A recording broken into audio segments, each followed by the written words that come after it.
Hello guys, welcome to my YouTube channel. मैं CA Shammi Saluja. So guys, आज हम लोग यूएससीएमए के कुछ मल्टीपल चॉइस क्वेश्चन को सॉल्व करने की अप्रोच सीखेंगे। आज स्पेशली मैं आपको एक बहुत बड़े लेवल के क्वेश्चन, मतलब अगर क्वेश्चन की लेंथ ज्यादा हो तो उस प्रकार के एमसीक्यू को, क्योंकि आपको एग्जाम में 2 मिनट में क्वेश्चन सॉल्व करना होता है, तो आपकी अप्रोच क्या होनी चाहिए। तो इस वीडियो के थ्रू मैं कुछ मल्टीपल चॉइस क्वेश्चन को सॉल्व करूंगा भी, और क्या अप्रोच आपकी होनी चाहिए उसको हम यहां पर समझेंगे। तो चलिए, सबसे पहले देखिए, इतना बड़ा क्वेश्चन है क्योंकि आपको 1 मिनट समथिंग सेकंड में मल्टीपल चॉइस क्वेश्चंस करने होते हैं। ग्लैम रिव्यू प्रोवाइडर का ये सॉफ्टवेयर है और इसी के थ्रू आप लोगों को क्या करनी चाहिए, प्रैक्टिस करनी चाहिए। तो इसी प्रकार के क्वेश्चंस आपको देखने को मिलेंगे। तो जब एक बड़ा क्वेश्चन आप सॉल्व करने जा रहे हो तो आपकी अप्रोच क्या होनी चाहिए। जैसे देखिए, तो हमेशा मैं अपने लेक्चर्स में बच्चों से कहता हूं कि स्टार्ट फ्रॉम द बॉटम, और आप देखिए कि क्वेश्चन आपसे क्या पूछ रहा है। चलिए क्वेश्चन को पढ़ते हैं। तो मैं हमेशा नीचे से स्टार्ट करता हूं। जैसे यहां पर मुझे दिया हुआ है कि Broomall's working capital at the year end, मतलब इस पूरे क्वेश्चन में मुझे क्या है, वर्किंग कैपिटल को ही ढूंढना है। तो अब वर्किंग कैपिटल से रिलेटेड क्वेश्चन है, तो मेरे दिमाग में एक पहले से थॉट क्लियर होना चाहिए कि अगर मेरे को पता है कि sir current assets minus current liability is equal to WC होती है, तो अब मैं जब क्वेश्चन को पूरा रीड करने जाऊं तो मैं ऊपर से नीचे नहीं आ रहा हूं, मैं नीचे से ऊपर जा रहा हूं। मैं यहां पर कोशिश कर रहा हूं कि मुझे वर्किंग कैपिटल में करंट एसेट्स और करंट लायबिलिटीज ढूंढना है। चलिए, तो क्वेश्चन में बोला ईयर एंड, क्या बोला है, ईयर एंड बोला है। तो लेट्स स्टार्ट। तो सबसे पहले कैश मेरी करंट एसेट्स हो गई सर, तो ये मैंने लिख दिया सीए। मैं समझाने के लिए लिख रहा हूं करंट एसेट्स। अकाउंट रिसीवेबल में आपको ओपनिंग बैलेंस भी गिवन है और क्लोजिंग बैलेंस भी गिवन है, तो ऑब्वियस सी बात है ईयर एंड की बात हो रही है, तो ईयर एंड का 20,000 ले लिया मैंने। प्रीपेड एक्सपेंसेस 8,000 ले लिए। इन्वेंटोरी ईयर एंड की ले ली। और अब देखिए, अवेलेबल फॉर सेल सिक्योरिटीज दे रखा है, तो हमेशा इसको अपने, जब अवेलेबल फॉर सेल सिक्योरिटीज होती है तो उसको हमेशा मार्केट वैल्यू पर लेते हैं। तो सर 12,000 मार्केट वैल्यू हो गई। अकाउंट्स पेबल मेरे लिए लायबिलिटी है। नोट पेबल ड्यू इन 90 डेज, तो ये करंट लायबिलिटी है। सर बॉन्ड पेबल ड्यू इन 10 ईयर, तो ऑब्वियस सी बात है ये नॉन करंट है क्योंकि 1 साल से ज्यादा का टेन्योर है। और नीचे क्रेडिट सेल्स और सीओजीएस, जो कि इनकम स्टेटमेंट की आइटम है, बैलेंस शीट की आइटम है ही नहीं।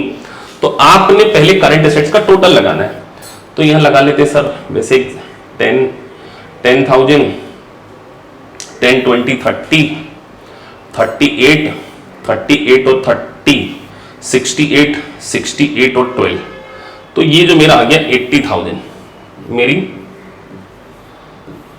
क्या आ गई, करंट एसेट्स आ गई। अब इसमें से मैं क्या कर दूं, करंट लायबिलिटीज को माइनस कर दूं। तो देखिए, करंट लायबिलिटीज मुझे 15,000 पेबल दिया हुआ है, नोट पेबल 25 दिए, तो 15 और 25 कितने हो गए सर, 40,000। तो ऑब्वियसली बात है यहां से मैं 40 माइनस कर देता हूं, तो मेरी वर्किंग कैपिटल कितनी आ जाएगी, 40K आ जाएगी। अब ए इसमें आंसर दिया हुआ है, तो आपको देखिए ये ए इज द करेक्ट आंसर। और सबसे अच्छी बात जो क्लेम की है, आपको प्रॉपर सॉल्यूशन भी दिया है। तो आपको एग्जाम में गाइस यहां पर केवल मल्टीपल चॉइस क्वेश्चन करना है, तो आपकी अप्रोच बहुत पॉजिटिव होना पहले बहुत जरूरी है। और आपको यह पता होना चाहिए कि आपको 1 मिनट में सॉल्व करना है। तो 1 मिनट में आप लॉन्ग क्वेश्चन को कब सॉल्व कर पाएंगे, जब आप ऊपर से पढ़ रहे हैं। नहीं, आप ऊपर से पढ़ने से अच्छा कहां से पढ़ें सर, बॉटम से पढ़ें, और देखिए कि आपकी रिलेवेंट इंफॉर्मेशन जो है वो क्वेश्चन में है या नहीं है। अब कुछ थ्योरी क्वेश्चंस भी आते हैं। चलिए थ्योरी क्वेश्चंस को हम निकालते हैं।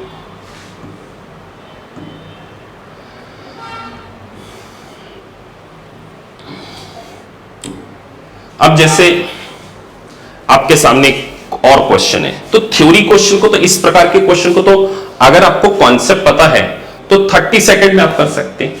तो आपको कई बार एग्जाम में अगर आपको आंसर नहीं भी पता है ना, मैं आपको लिटरली बोल रहा हूं, आप गैस वर्क भी कर सकते, क्योंकि, लेकिन गैस वर्क कैसा होना चाहिए, एजुकेशनल होना चाहिए, क्योंकि नेगेटिव मार्किंग नहीं है।